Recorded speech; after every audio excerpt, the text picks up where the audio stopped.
Hey, what's up, my friends? There's good reason why this is the most popular meat temperature probe on Amazon. And there's two things I think you need to know about this probe before you buy it. I'm going to talk about those two things in just a second. First, let's dive into some features. One of the coolest features about this probe is that it automatically turns on and off when you pull the probe out or put it away. So as soon as I pulled the probe out, it turned on and it's ready to use.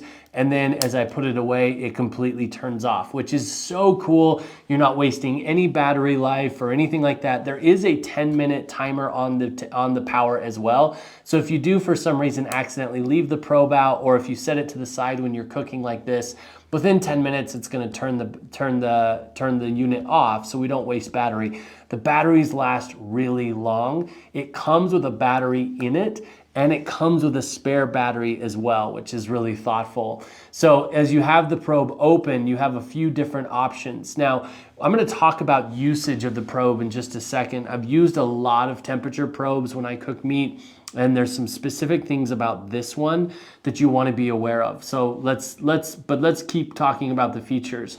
The other cool thing about this temperature probe is it has the temperatures written on it. Whenever I use another probe, some of them I have like wireless probes, or I have those cable probes as well. And I have to keep going and checking my reference sheet for temperatures. When I'm using this one and I have access to the meat easily, I can just look right at the reference here and remind myself exactly what temperature I'm looking to go for. So that's really cool. Obviously, you can change it comes in Fahrenheit, but you can change it to Celsius just by pushing this top button right here. It's really, really easy. You can also calibrate the probe with this same button. I'm going to talk about calibration in just a second because that's important. But you also have a hold feature here. So if you are putting this in, putting it into the oven and getting a temperature, you can push this middle button and it will hold that temperature on the display. When you pull the probe out and take a look at it, it will have that held temperature on it. So you can also reference your max temperatures and your minimum temperatures. So if you just hold it down, it'll give you the max temperature, and it will give you, and then push it again, it will give you the minimum temperature. That will let you know, just referencing over the time that you've been cooking, what it does. If you hold that down again, you can clear the max and minimum, and it's there for you.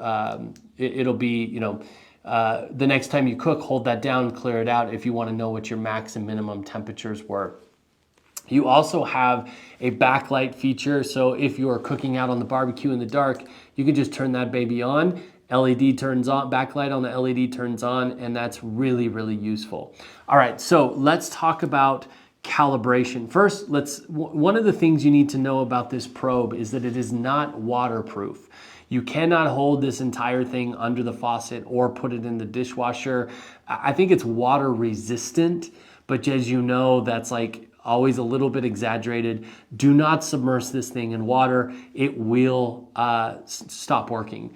So just make sure when you clean it, just clean the probe part. If you want to sterilize the probe, you can put it in boiling water for a minute, and that's going to sterilize the probe completely. So as you're changing meats and all that sort of stuff, you may want to get it nice and clean.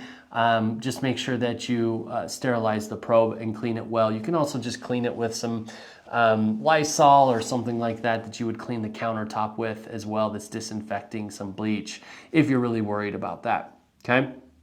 Now, let's talk about calibrating the probe. So temperature probes can get off on their temperature, not by a ton, and most people don't need to worry about this, but if you're trying to get a very specific pinpoint temperature, which I do sometimes with certain cuts of meats that I'm cooking, particularly if I'm entertaining and people that I have at my house are asking for a certain cook on their steak, I want to get that right. So I want to make sure that my temperature probe is correct as well.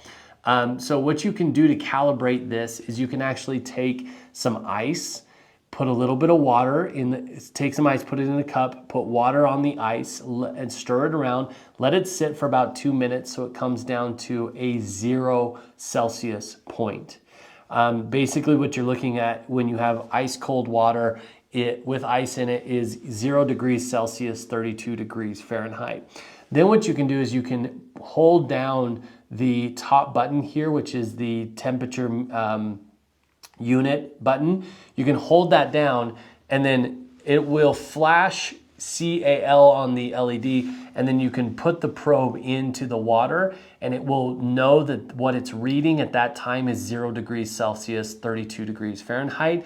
It will stop blinking once it has that read on the calibration. You can pull it out and then you can turn it off, and the thermometer has now been recalibrated to the baseline of freezing.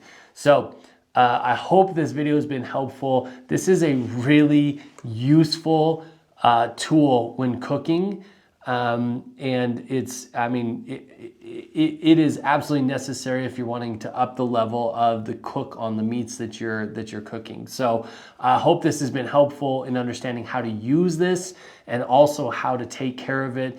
And happy cooking. Peace.